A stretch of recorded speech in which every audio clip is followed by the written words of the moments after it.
買人壽都有黃金期，聽到人壽保險，第一個印象係貴、唔抵、呃人。係咪個個人都需要人壽保險呢？圖入邊見得到個需求曲線隨住年齡上升，30歲嘅人因為結婚、供樓、照顧父母同小朋友，會有越嚟越多嘅責任。香港嘅生活成本有幾高，大家都知啦。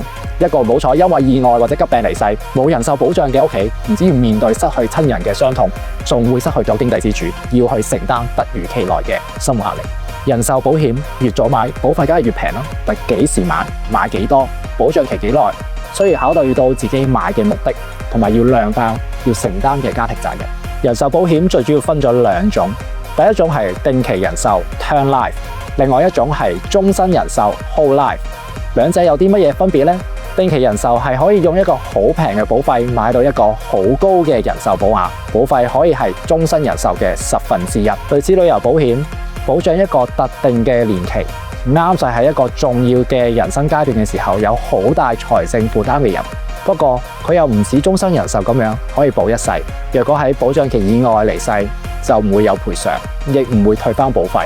你 Elvis 啊，我買完 Term Life 之後自殺，咪賺好多？咪住先。Term Life 咧係會有1年嘅等候期，但係呢幾年因為過咗1年就自殺嘅個案有上升嘅趨勢，部分嘅保險公司已經將等候期加到2年或者以上。而香港作為全球最長壽嘅地區之一，超過90歲都只係時間嘅問題。如果80歲打後先離世，買咗定期人壽，咁之前俾嘅保費咪冇晒？而處於人生嘅黃金期，大約30至50歲嘅人，係咪最後只可以揀翻終身人壽呢？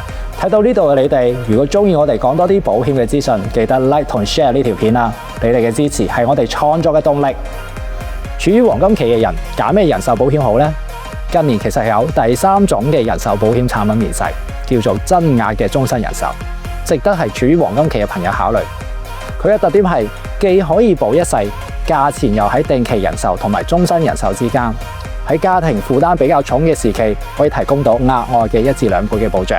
以一個40歲非吸煙嘅男士，20年嘅供款，保額係100萬美金為例。圖入邊比較咗3類人壽嘅分別。睇翻增額終身人壽嗰行，頭20年入邊，屋企人靠晒你嘅時期，佢係可以提供到一個額外嘅保障，絕對可以令到你無後顧之憂。20年之後，雖然保額逐步回落啦，但依然能夠享受到終身嘅保障。睇翻佢嘅保費啊，甚至可以平到70%咁多，係一個既平衡到保費開支，又配合到實際需要嘅選擇。所以唔係終身人壽買唔起，而係增額人壽更有性價比。亦想知道邊一款嘅人壽產品最適合你？歡迎留言或者聯絡我哋，等我哋幫你比較唔同嘅產品，揾到最適合你嘅保障方案。下條片再見，拜拜。